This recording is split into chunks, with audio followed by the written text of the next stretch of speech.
Assalamualaikum sahabat semuanya. Semoga kita senantiasa diberi kesehatan dan kelancaran rizkinya. Amin ya Rabbal Alamin. Abu Nawas dan pejabat Istana Gadungan. Dikisahkan, pada suatu hari ketika Baginda Raja keliling kampung, ia melihat ada sekelompok anak muda sedang melakukan perbuatan maksiat. Tapi di antara mereka ada salah satu pemuda yang hanya duduk terdiam. Ia tidak ikut-ikutan berbuat maksiat seperti yang kawan-kawannya lakukan.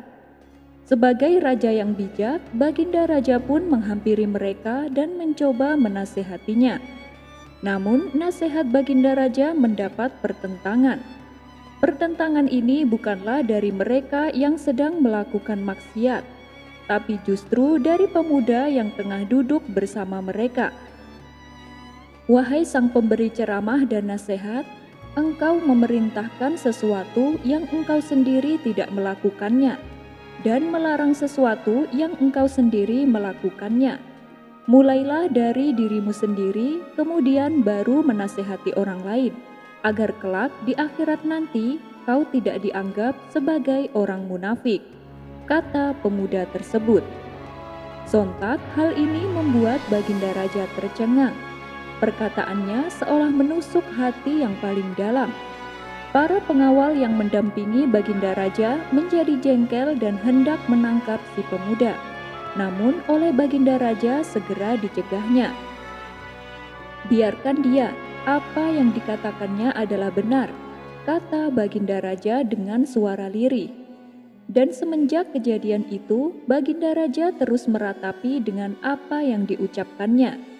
Sebab hatinya sangat rapuh dan mudah menangis apabila mendengar kata-kata tentang masalah akhirat. Dalam hati ia berkata, pemuda itu sepertinya orang alim, dan meskipun dia duduk bersama ahli maksiat, ia tak gegabah menyalahkan perbuatan mereka. Sedangkan aku masih banyak dosa, tapi dengan mudahnya aku menyalahkan dan menghakimi mereka. Akibatnya Baginda Raja pun selalu dihantui oleh rasa bersalah. Kemudian untuk mengatasi kemelut di hatinya, ia mengadukan hal ini kepada Abu Nawas. Yang Paduka lakukan itu sudah benar, kenapa harus merasa bersalah? Kata Abu Nawas mencoba menenangkan. Tapi Abu Nawas yang mengatakan hal itu adalah pemuda yang alim, dan ini membuatku sangat bersalah, ujar Baginda Raja. Baiklah, begini saja Paduka, kita tawari dia menjadi pejabat istana. Bila dia menolak, berarti nasihat yang diucapkan tulus dari hati hanya karena Allah. Dan atas perbuatannya ini, Paduka harus memenuhi segala kebutuhan hidupnya. Jangan sampai orang yang seperti itu ditelantarkan oleh penguasa, karena Allah akan murka kepada Paduka. Tapi bila dia tertarik dan bersedia menerimanya, nanti kita hukum saja dia. Kita beri pelajaran agar membuatnya jera, karena telah berani bersikap lancang dengan membawa-bawa nama akhirat, kata Abu Nawas menyarankan. Baginda Raja pun menyetujui saran tersebut. Kemudian ia perintahkan beberapa pengawal untuk membawa si pemuda ke istana.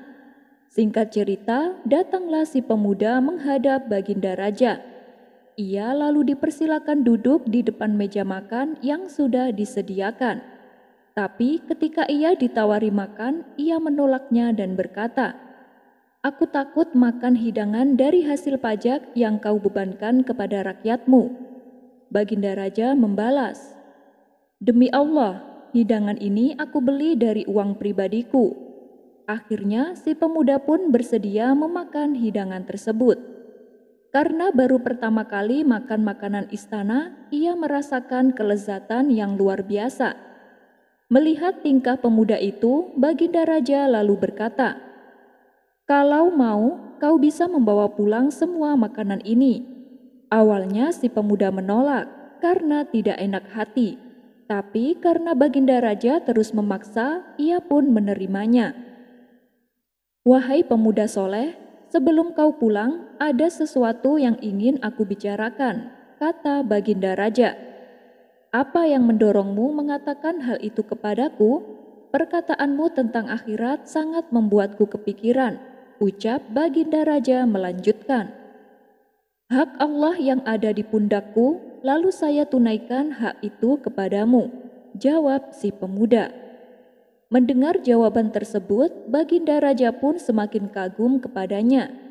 Kemudian pada keesokan harinya, si pemuda kembali diundang ke istana. Kali ini ia ditawari menjadi penasehat kerajaan. Ternyata tawaran tersebut langsung diterima oleh si pemuda. Ia juga diberi jubah kebesaran layaknya seorang pejabat istana. Seiring berjalannya waktu, si pemuda mulai terlena dengan kemegahan dunia yang dimilikinya. Disinilah Baginda Raja mulai mengungkit perkataan yang dulu pernah diucapkan oleh si pemuda. Wahai anak muda, bukankah engkau dulu pernah menasihatiku di hadapan para pelaku maksiat? Bahkan engkau sampai mempermalukan aku, kata Baginda Raja. Iya, betul yang mulia, balas si pemuda. Lantas, kenapa engkau berpaling dan meninggalkan jalanmu sebagai pemberi nasihat? Tanya Baginda Raja. Wahai Paduka yang mulia, setelah saya berpikir dan merenung, ternyata saya telah keliru mengatakan itu. Saya justru melihat bahwa yang benar adalah ikut berperan serta membantu Paduka menjalankan amanat kekuasaanmu, jawab si pemuda. Benarkah apa yang kau katakan itu? Tidak mungkin engkau keliru. Engkau telah terjatuh ke dalam lubang jebakan. Waktu itu saat engkau menyampaikan kata-kata tersebut, kami merasa segan kepadamu. Dan kami berpikir bahwa engkau melakukan hal itu secara tulus hanya karena Allah. Sehingga kami membiarkanmu. Akan tetapi setelah semuanya jelas, engkau melakukan itu semua karena menginginkan dunia. Maka kami memutuskan untuk menjadikanmu sebagai pelajaran bagi yang lain, agar tidak ada lagi orang yang bersikap lancang kepadaku, bentak Baginda Raja. Kemudian Baginda Raja memerintahkan pengawal untuk menangkap si pemuda dan memenjarakannya. Pada keesokan harinya, Baginda Raja memberitahukan hal itu kepada Abu Nawas. Bagaimana Abu Nawas? Apakah tindakanku sudah benar? Tanya Baginda Raja. Itu adalah keputusan yang tepat Paduka, jawab Abu Nawas. Ada kalanya orang memberi nasihat karena menginginkan sesuatu, apalagi yang dinasehati adalah rajanya. Paduka jangan sampai mudah dikelabui oleh orang-orang seperti itu, tutur Abu Nawas melanjutkan. Baginda Raja pun berterima kasih atas saran dan nasihat yang diberikan oleh Abu Nawas. Kisah selanjutnya. Allah memang Maha Adil, menciptakan segala sesuatu memiliki kelebihan maupun kekurangan tersendiri. Hal ini sebagai petunjuk bahwa Allah adalah Zat yang maha sempurna dan mempunyai kekuasaan yang sepenuhnya atas semua makhluknya. Salah satu contohnya adalah diciptakannya binatang anjing. Meskipun dianggap najis oleh sebagian umat Islam, tapi ternyata memiliki kelebihan yang luar biasa, terutama ketika dijadikan sebagai penjaga rumah atau tempat lain dari kejahatan manusia. Dan orang yang pertama kali menggunakan jasa anjing sebagai penjaga adalah Nabi Nuh alaihi salam. Hal ini dijelaskan dalam kitab Hidza Al-Bab karya Abu Al-Aun Al-Hambali. Pada suatu ketika, Nabi Nuh diperintah Allah untuk membuat sebuah kapal perahu. Ketika beliau melaksanakan perintah tersebut, ia mendapatkan perlawanan dari kaumnya. Mereka berusaha merusak kapal yang sedang dibuat oleh Nabi Nuh. Mereka melakukan perbuatan ini saat menjelang tengah malam. Ketika Nabi Nuh sudah tertidur lelap, sehingga kapal yang semestinya sudah jadi kembali rusak karena perbuatan jahat kaumnya. Kemudian Allah perintahkan Nabi Nuh supaya memelihara anjing untuk menjaga kapalnya. Allah berfirman, "Wahai Nuh, peliharalah anjing yang akan menjagamu." Kemudian Nabi Nuh menggunakan jasa anjing untuk menjaganya. Nabi Nuh bekerja di siang hari dan tidur di malam hari. Manakala kaumnya hendak merusak kapal di malam hari, anjing peliharaan beliau langsung menggonggong. Kemudian Nabi Nuh terbangun dari tidurnya, yang membuat kaumnya lari tunggang-langgang. Dari kisah ini dapat diambil hikmahnya bahwa anjing memiliki sifat terpuji, terutama siap menjaga dari penjahat yang hendak berbuat kejahatan di malam hari. Umat Islam boleh memelihara anjing, tapi dengan catatan hanya sebatas sebagai hewan penjaga, bukan layaknya seperti memelihara kucing. Dan anjing harus diletakkan di depan rumah, bukan di dalamnya. Karena apabila memelihara anjing sebagai hewan peliharaan seperti kucing, maka pahalanya akan dikurangi 2 qirot setiap harinya. Sebagaimana diriwayatkan oleh hadis Muslim. Rasulullah Shallallahu Alaihi Wasallam bersabda, "Siapa saja yang memelihara anjing, bukan anjing pemburu, bukan penjaga ternak atau penjaga kebun, maka pahalanya akan berkurang sebanyak 2 qirot setiap hari." 2 qirot sama dengan 2 gunung yang besar. Madhab Imam Syafi'i berpendapat bahwa memelihara anjing yang bukan untuk kepentingan tertentu, seperti berburu atau menjaga ternak dan kebun, maka hukumnya adalah haram. Wallahu a'lam bishawab. Kisah selanjutnya. Awalnya ketika Nabi Nuh membuat kapal perahu yang sangat besar, beliau sempat dianggap gila oleh kaumnya. Bagaimana tidak, daerah yang mereka tempati jauh dari sungai dan lautan. Ketika kapal Nabi Nuh selesai dibuat, beliau diperintahkan untuk memasukkan semua kaumnya yang beriman, beserta hewan-hewan secara berpasang-pasangan. Awan mendung pun mulai menyelimuti, langit menjadi gelap tanpa ada cahaya. Siang hari saat itu bagaikan malam karena tertutup awan hitam yang tebal. Tak berselang lama turunlah hujan yang sangat lebat. Kemudian Nabi Nuh memastikan bila semua rombongannya sudah benar-benar masuk ke dalam kapal, termasuk seluruh keluarganya. Namun ia tidak mendapati istri dan anaknya yang bernama Kan'an. Lantas beliau mulai mencari keberadaan kedua keluarganya tersebut. Akan tetapi saat ia bertemu sang istri, istrinya malah menolak mentah-mentah ajakannya. Ia memilih bergabung dengan kaumnya yang durhaka. Setelah gagal mengajak istrinya, Nabi Nuh kemudian menemui anaknya yang bernama Kan'an. Sementara air hujan semakin meninggi dan mulai menenggelamkan daratan. "Wahai anakku, raihlah tanganku, naiklah ke kapal bersama kaummu yang selamat," kata Nabi Nuh. Tapi ajakan Nabi Nuh juga ditolak oleh anaknya. "Tinggalkanlah aku akan mencari perlindungan ke gunung yang dapat menyelamatkanku dari air banjir," jawab anaknya yang bernama Kan'an. "Wahai anakku, hari ini tidak ada yang dapat memberikan keselamatan kecuali keselamatan dari Allah," kata Nabi Nuh menjelaskan. Akan tetapi Kan'an tidak menghiraukannya. Ia malah berlari menuju bukit yang tinggi. Tidak lama kemudian, bukit tersebut tenggelam bersama anak Nabi Nuh. Dan peristiwa ini terjadi tepat di depan mata Nabi Nuh, yang membuat hatinya bersedih. Seketika Allah memberikan jawaban atas kesedihan dan kegelisahannya. "Wahai Nuh, mereka sejatinya bukanlah keluargamu. Keluargamu yang sejati adalah yang mempercayai risalah dan beriman kepadamu. Sebaliknya, orang yang mengingkarimu dan mendustakan kalimat Tuhanmu, mereka telah keluar dari ikatan keluargamu. Wallahu a'lam bishawab." Abu Nawas mencuri buah anggur milik raja.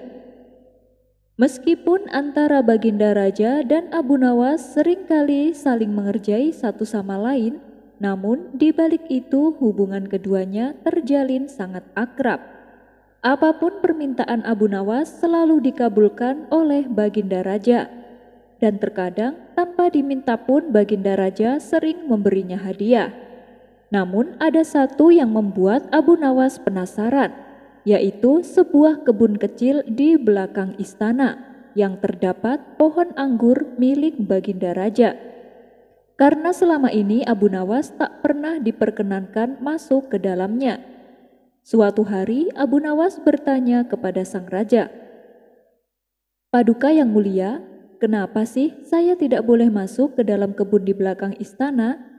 Baginda Raja menjawab, "Dengar ya Abu Nawas, apapun permintaanmu akan aku penuhi, tapi tidak dengan yang satu ini," kata Baginda Raja. "Iya, saya tahu Paduka, tapi apa alasannya?" tanya Abu Nawas. "Karena di dalam kebun itu ada sebuah pohon anggur. Pohon anggur itu bukan pohon anggur sembarangan.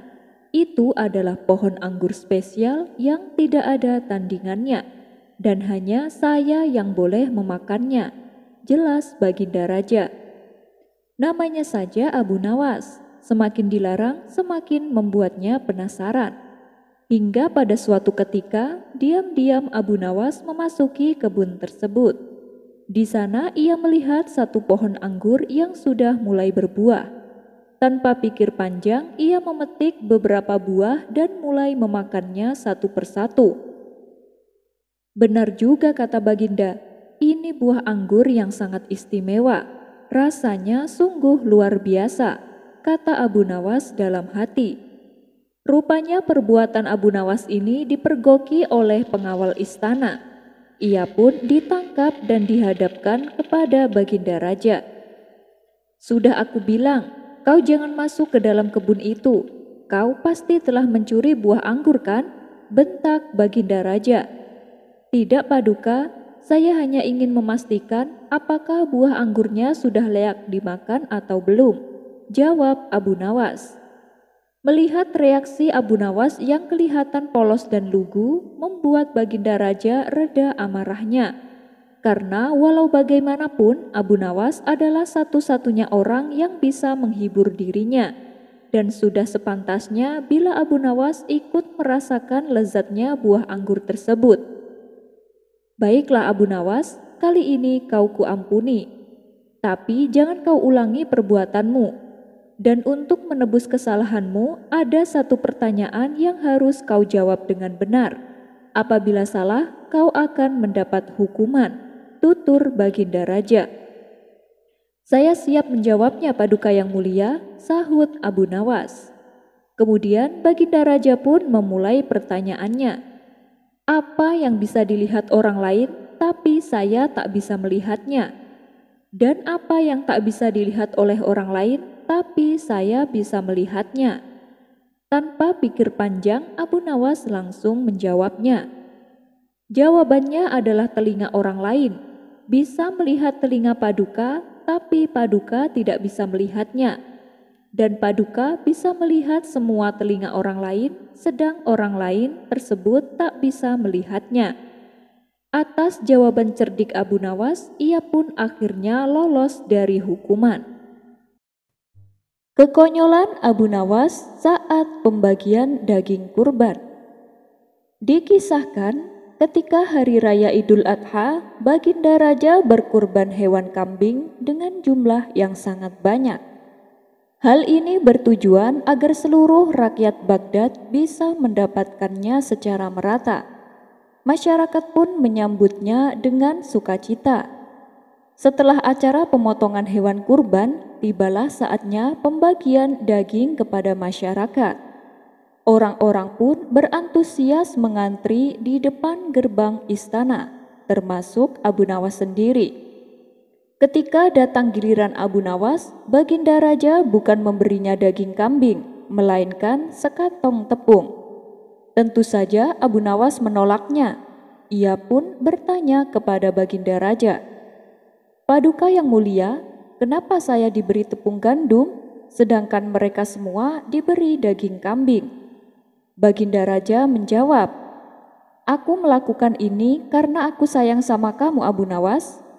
Abu Nawas pun heran mendengarnya. Sayang bagaimana maksud Paduka?" Tanya Abu Nawas. Bukankah kamu punya riwayat penyakit tekanan darah tinggi? Saya khawatir Abu Nawas, nanti penyakitmu jadi kambuh, jawab Baginda Raja. Disinilah Abu Nawas baru mengetahui bahwa Baginda Raja sengaja ingin mengerjainya. Sejak kapan saya punya penyakit tekanan darah tinggi? Gerutu Abu Nawas dalam hati. Tapi namanya saja Abu Nawas. Ia pantang mundur sebelum mendapatkan apa yang diinginkan. Dengan akal cerdiknya, ia berusaha mengelabui rajanya. Kalau Paduka memberi saya tepung gandum, justru Paduka tidak sayang kepada saya, karena tepung gandum lebih berbahaya dari daging kambing, kata Abu Nawas. Maksudmu bagaimana Abu Nawas? Tanya Baginda Raja. Apakah Baginda Raja tidak tahu kalau tepung gandum lebih cepat memicu darah tinggi dibanding daging kambing? Jelas Abu Nawas. Pendapat dari mana itu? Atau jangan-jangan itu hanya karanganmu saja? Balas Baginda Raja. Ini sudah terbukti Paduka yang mulia, ujar Abu Nawas. Baik, kalau kau bisa membuktikannya, aku akan memberimu hadiah yang banyak. Tapi syaratnya harus masuk akal. Namun apabila kau tidak bisa membuktikannya, kau akan saya hukum Abu Nawas, terang Baginda Raja. Kemudian terlintas di benak Abu Nawas untuk balik mengerjai rajanya. Siap Paduka yang mulia, saya tidak akan membuktikannya kepada orang lain, tapi langsung kepada Paduka yang mulia. Kita akan bersama-sama membuktikannya agar Paduka Raja lebih yakin. Apakah Paduka Raja bersedia? Tanya Abu Nawas. Baginda Raja pun menyanggupinya dan menurutnya ini akan lebih baik karena ia tidak akan tertipu oleh kecerdikan Abu Nawas.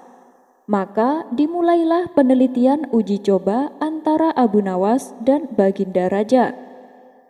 Pada hari pertama, Baginda Raja dan Abu Nawas duduk dalam satu meja.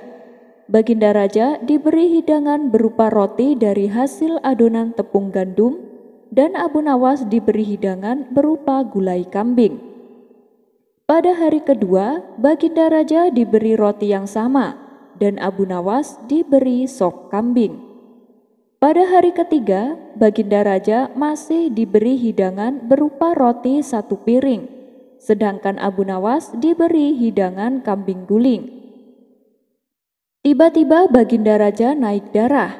Ia membanting piring hingga pecah berantakan sambil marah-marah.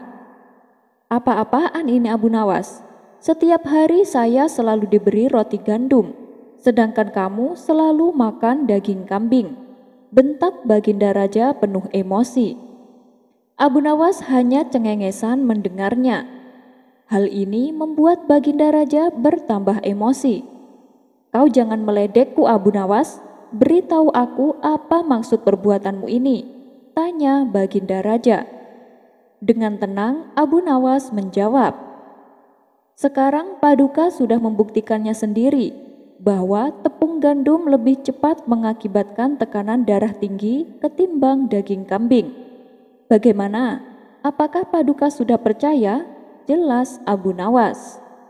Baginda Raja yang tadinya emosi seketika tersadar dan berubah menjadi tawa. Sialan kau Abu Nawas, ternyata aku masih saja bisa dikelabui, kata Baginda Raja sambil tertawa. Dan sesuai kesepakatan, Abu Nawas diberi hadiah pundi-pundi uang. Meneliti bulan. Abu Nawas yang bernama lengkap Abu Ali Al-Hasan bin Hani Al-Hakimi hidup di zaman Raja Harun Ar-Rasyid, Khalifah atau Raja Bani Abbasiyah di Baghdad, Irak. Ia merupakan tokoh sufi yang cerdik dan cerdas. Tak aneh jika ia banyak akal. Karena kecerdasan dan kecerdikannya itu, Abu Nawas dekat dengan Raja Harun Ar-Rasyid. Tidak sedikit pikiran nyelenehnya yang selalu membuat kagum sang raja. Baginda Raja Harun ar-Rasyid lagi-lagi memberikan misi mustahil kepada Abu Nawas. Tak bosan-bosannya Baginda Raja mengetes kecerdikan Abu Nawas. Raja Harun ar-Rasyid kembali mengajukan sesuatu yang tak wajar, yaitu pergi ke bulan untuk melakukan penyelidikan. Padahal zaman itu jelas-jelas belum ada teknologi canggih dan mutakhir untuk menuju ke sana. Raja Harun ar-Rasyid kembali memerintahkan Abu Nawas untuk melakukan penyelidikan tersebut. Jadi, sudah pasti jika misi itu hanya untuk menguji Abu Nawas. Abu Nawas, aku perintahkan kamu pergi ke bulan untuk melakukan penyelidikan. Aku sangat penasaran, apakah di bulan itu ada manusia seperti kita atau ada apa di sana? Tutur Baginda Raja. Pergi ke bulan, Paduka? Tanya Abu Nawas dengan ekspresi wajah heran. Iya, ke bulan. Aku tahu kamu itu manusia yang paling pintar di Baghdad. Kamu harus bisa menjalankan perintahku untuk pergi ke bulan. Dan aku yakin kamu pasti bisa, Abu Nawas, kata Baginda Raja. Sejenak Abu Nawas hanya terdiam. Dalam hati Abu Nawas mengumpat keinginan aneh rajanya itu. Tapi yang sedang kita saksikan ini adalah Abu Nawas. Dengan cepat, ia pun segera mendapatkan ide untuk melaksanakan perintah aneh rajanya itu. Abu Nawas pun lalu menyanggupinya. Siap, Paduka yang mulia, hamba akan pergi ke sana besok sore, Paduka, jawab Abu Nawas. Baginda Raja pun terkejut. Ia tak menyangka Abu Nawas akan menyanggupi perintahnya tersebut. Lalu Raja Harun ar-Rasyid bertanya, "Terus dari mana kamu akan pergi?" tanya Baginda Raja. "Hamba akan pergi ke bulan dari rumah hamba, Paduka," jawab Abu Nawas. "Baiklah, besok aku akan pergi ke sana untuk melihat kamu pergi ke bulan," kata Baginda Raja. Dan malam itu Baginda Raja beserta para menterinya pergi ke rumah Abu Nawas. Ketika Raja dan para menterinya tiba di sana, Abu Nawas sudah tak ada di rumah. Mereka hanya bertemu dengan istrinya. "Di mana Abu Nawas?" tanya Raja Harun ar-Rasyid. "Dia baru saja berangkat ke bulan, Paduka yang mulia. Dia berkata tidak akan lama dia kembali," jawab istri Abu Nawas. "Wah, bagaimana cara Abu Nawas pergi ke bulan?" tanya salah satu menteri penasaran. "Dia memanjat pohon palem di sebelah sana dan akan kembali melalui pohon palem itu juga," jawab istri Abu Nawas. Baginda Raja dan para menteri kemudian menghampiri pohon palem yang ditunjuk istri Abu Nawas. Terlihat bayangan seseorang yang sedang turun dari pohon palem itu. "Hei, itu kamu Abu Nawas?" tanya sang raja. "Iya, Paduka, ini saya Abu Nawas," jawabnya. "Kamu menyelidiki bulan dari pohon palem itu?" tanya Baginda Raja. "Oh, tidak, Paduka. Saya melakukan penyelidikan ketika bulan itu mencapai tanah. Nah, kalau pohon palem ini hanya sekedar tangga lewat untuk saya pergi ke bulan," jawab Abu Nawas. Raja Harun ar-Rasyid pun tersenyum dengan perkataan Abu Nawas. Ia kemudian menanyakan apa yang dilihatnya di sana. "Di bulan hanya ada tanah dan gunung-gunung, Paduka. Tidak ada tumbuhan di sana, apalagi manusia seperti kita," kata Abu Nawas. "Masih tak percaya?" Baginda Raja pun meminta saksi yang bisa menjelaskan kebenaran akan perkataan Abu Nawas. Abu Nawas bahkan mengatakan bahwa dirinya mampu memberikan hingga ribuan kesaksian kalau Paduka tak percaya.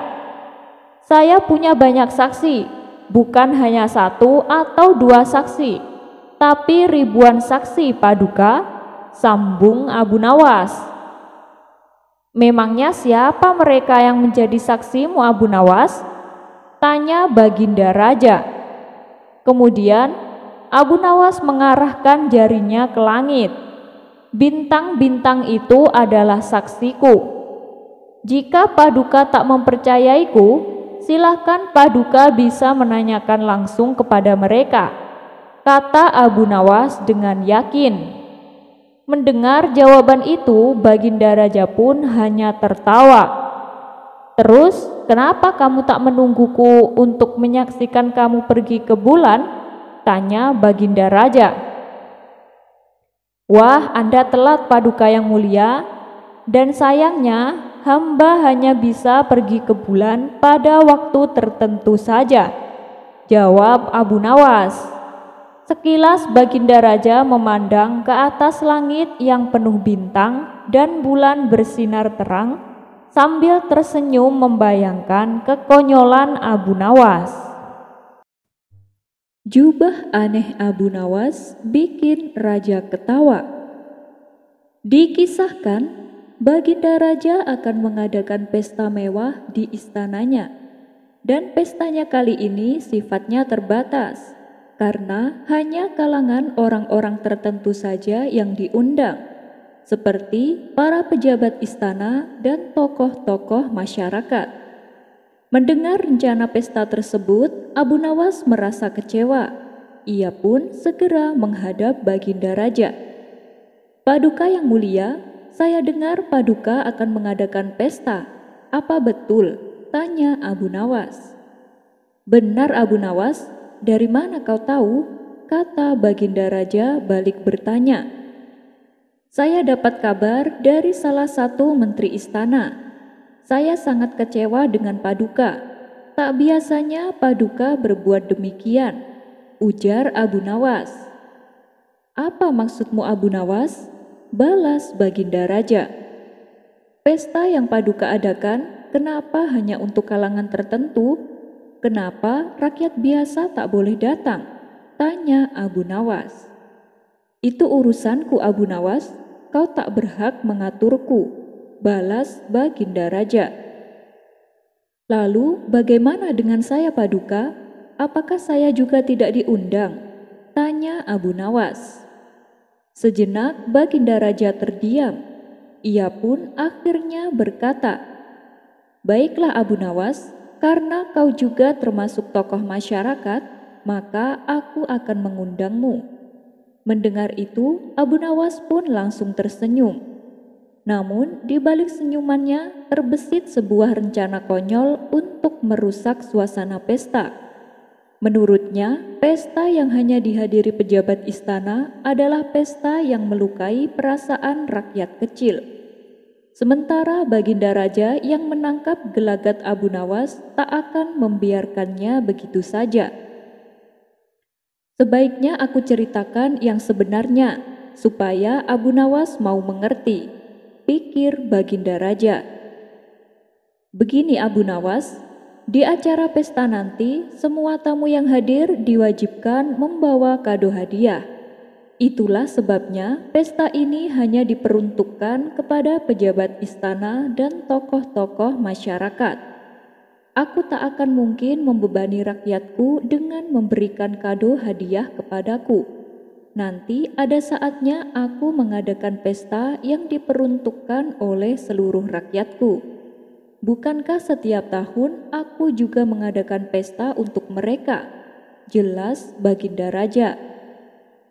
Setelah mendapat penjelasan tersebut, Abu Nawas pun baru memahaminya, tapi ia masih berpura-pura merasa kecewa. Baginda Raja kembali berkata, Abu Nawas, karena pesta kali ini kau diundang, kau juga harus membawa hadiah untukku. Abu Nawas pun terkejut mendengarnya. Waduh, gara-gara cepat berprasangka buruk, akhirnya aku juga yang kena sial, batin Abu Nawas. Ampun Paduka yang mulia, tapi saya ini orang miskin. Mana mungkin saya sanggup membelikan hadiah, ujar Abu Nawas.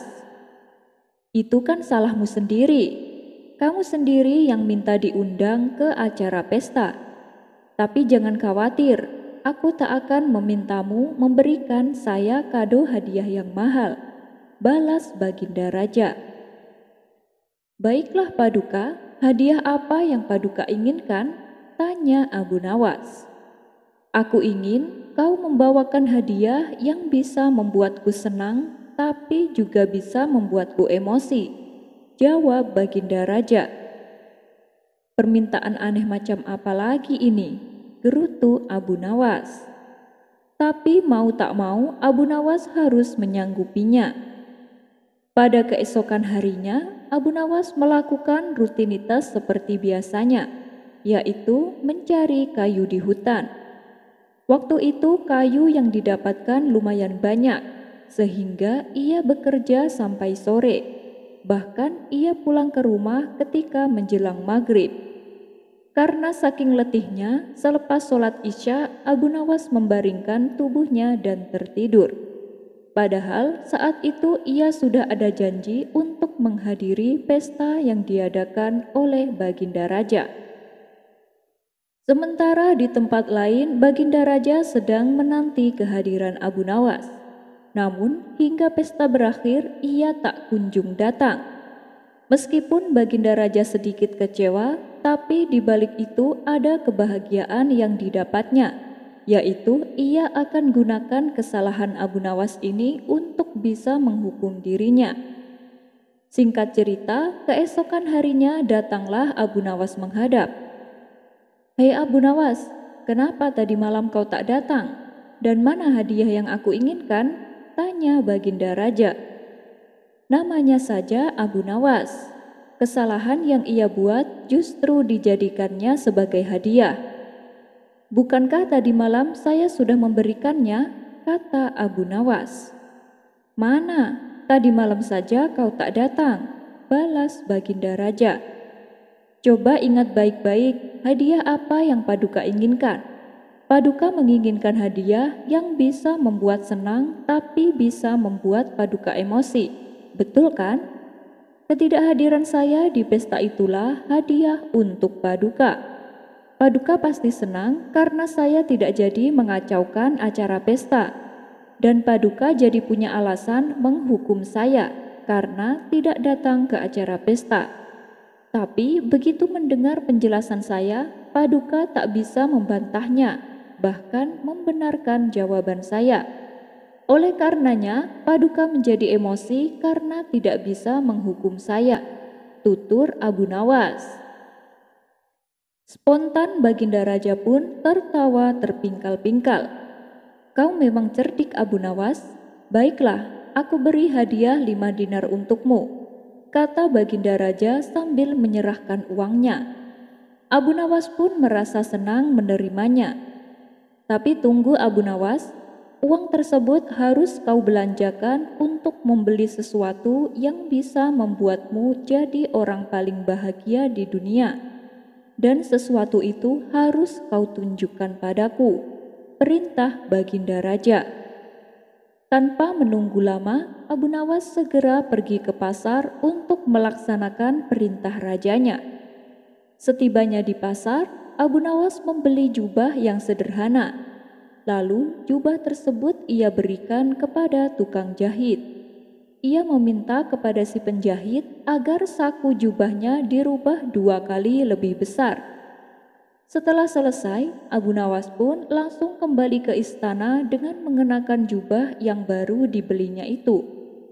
Melihat penampilan Abu Nawas dengan jubah yang aneh, membuat Baginda Raja tertawa. Ada-ada saja kau Abu Nawas. Seperti itu, masa bisa membuatmu jadi orang paling bahagia di dunia? Seloroh Baginda Raja. Tentu saja Paduka, jubah ini mulai sekarang akan selalu membuat saya merasa paling bahagia di dunia, balas Abu Nawas. Tawa Baginda Raja pun semakin kencang. Apa aku tidak salah dengar? Dengan saku besar seperti itu, yang ada kamu terlihat seperti orang idiot, kata Baginda Raja terus tertawa. Mereka yang tidak tahu akan berpikiran seperti itu, tapi bagi yang tahu pasti justru akan merasa kagum, sahut Abu Nawas. Oh ya, bisa kau jelaskan? Pinta Baginda Raja mulai penasaran. Dengan jubah yang bersaku besar, nantinya saya bisa membawa hadiah lebih banyak. Itu apabila Paduka memberikan saya sebuah tantangan. Dan setiap kali saya mendapatkan hadiah yang banyak, saya merasa menjadi orang yang paling bahagia di dunia, terang Abu Nawas. Kali ini Baginda Raja pun memuji kecerdasan Abu Nawas. Dan karena hari itu Abu Nawas telah membuat Baginda Raja terhibur, ia pun kembali memberikannya hadiah dengan jumlah uang yang lebih besar. Tuh kan, benar apa yang saya katakan. Belum juga jubah ini sampai ke rumah, tapi sudah menampakkan hasilnya, celetuk Abu Nawas. Sudah Abu Nawas, kau pulanglah sekarang juga. Aku sudah tak kuat menahan sakit perut, balas Baginda Raja sambil tertawa. Diceritakan, Gubernur Baghdad yang telah sekian lama menjabat datang ke istana menemui Baginda Raja. Kedatangannya tersebut untuk mengajukan supaya dicopot dari jabatannya dan diganti dengan orang lain. Paduka yang mulia, saya ingin mengundurkan diri, kata gubernur. Kenapa? Apakah gajimu kurang besar? Tanya Baginda Raja. Bukan Paduka, gaji saya sudah lebih dari cukup, jawab gubernur. Lalu apa alasannya kenapa tiba-tiba ingin mundur? Tanya Baginda Raja kembali. Ampun Paduka yang mulia, umur saya sudah semakin tua. Sudah saatnya jabatan gubernur dipercayakan kepada yang lebih muda, jawab gubernur. Tapi belum ada yang pantas menjabat gubernur selain kamu. Bertahanlah untuk beberapa tahun ke depan sampai saya sudah mendapatkan penggantimu, pinta Baginda Raja. Saya sudah tidak mampu mengemban amanah ini. Saya sudah terlalu tua Paduka, balas gubernur. Akhirnya dengan berat hati Baginda Raja mengabulkan permintaannya. Beberapa hari kemudian, Baginda Raja memanggil Abu Nawas untuk diajak berkonsultasi. Wahai Abu Nawas, seperti yang kau ketahui, Baghdad sedang butuh seorang gubernur. Menurutmu siapa yang pantas menjabatnya? Tanya Baginda Raja. Ini perkara yang sulit Paduka, karena kalau sampai jatuh ke tangan yang salah, maka masyarakat Baghdad bisa sengsara. Apalagi para menteri istana, mereka semua rata-rata gila jabatan dan harta. Jangan sampai di antara mereka dijadikan sebagai gubernur Baghdad, tutur Abu Nawas. Lalu apa solusinya? Tanya Baginda Raja kebingungan. Kita adakan sayembara saja Paduka. Siapa yang bisa menjawab pertanyaan dengan baik, maka dialah yang berhak menjadi gubernur, usul Abu Nawas.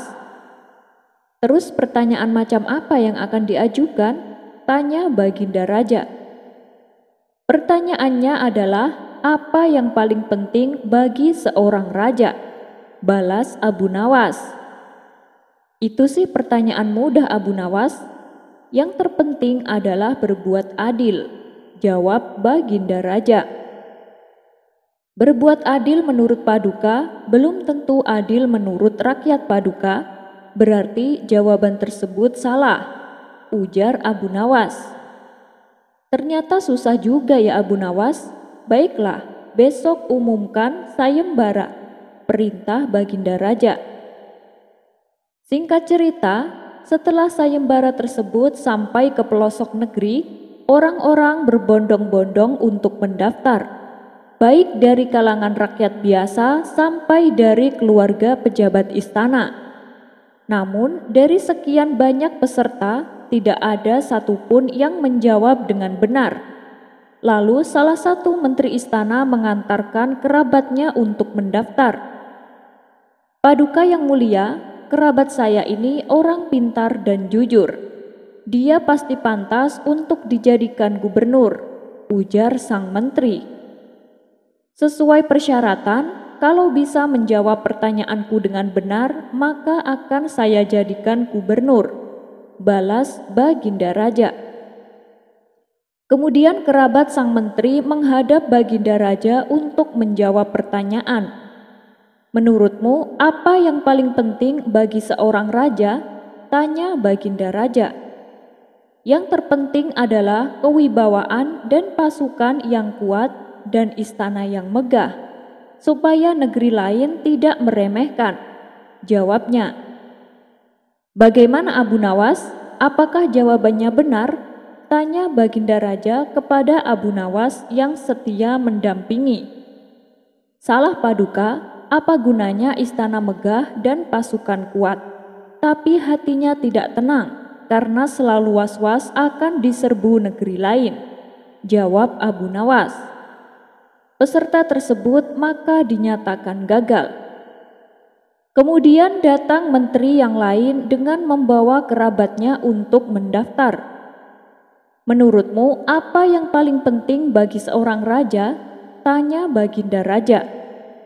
"Seorang raja harus tegas dan berani agar disegani oleh siapapun," jawabnya. "Bagaimana Abu Nawas? Apa pendapatmu?" tanya Baginda Raja. "Salah Paduka, karena dengan sikap seperti itu malah bisa bikin rakyat sengsara, karena ia bisa menaikkan upeti seenaknya dan mengintimidasi rakyatnya, yang akhirnya akan timbul pemberontakan di mana-mana," jawab Abu Nawas. Peserta itu pun dianggap gagal. Tidak lama kemudian, tiba-tiba datanglah seorang pemuda desa dengan penampilan sederhana.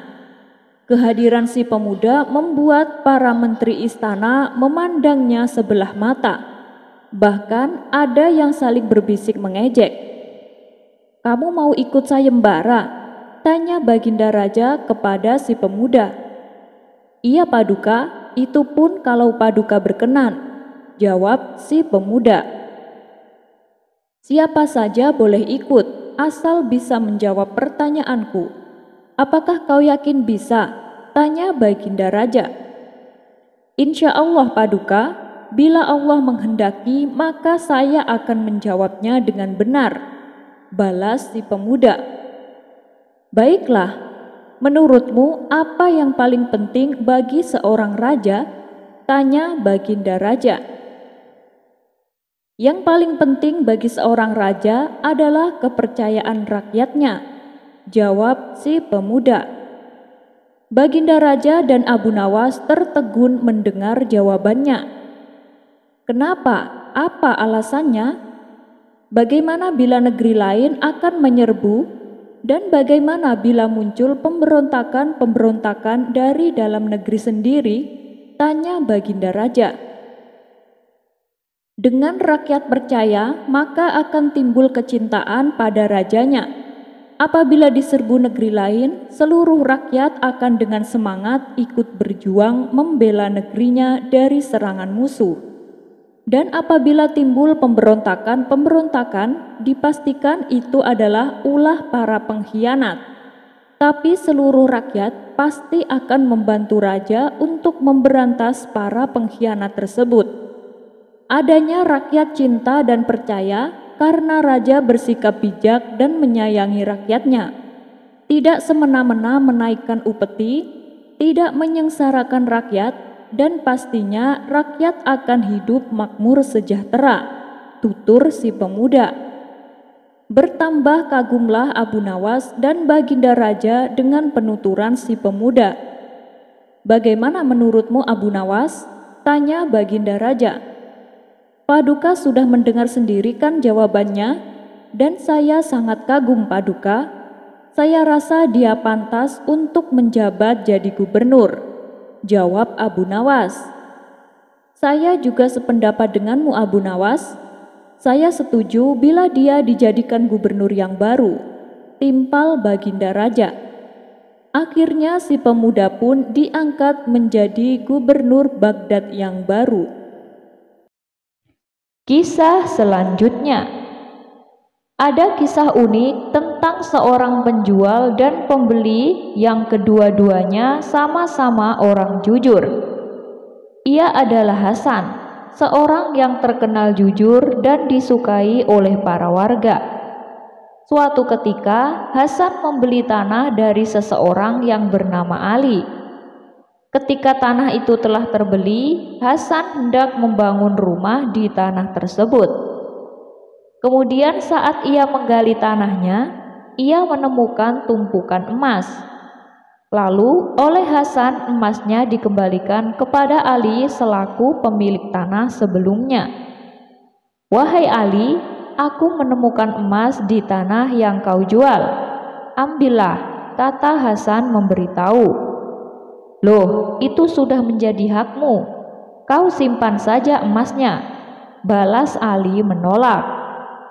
"Tidak Ali, karena aku hanya membeli tanahmu, bukan membeli emasmu," timpal Hasan.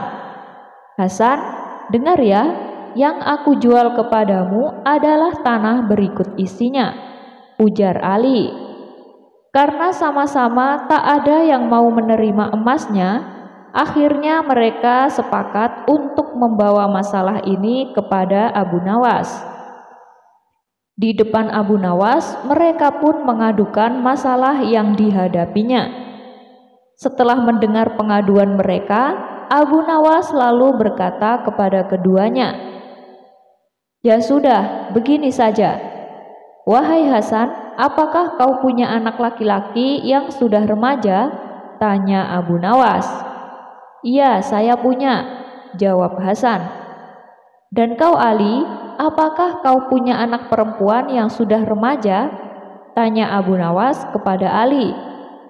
"Iya, saya punya," jawab Ali.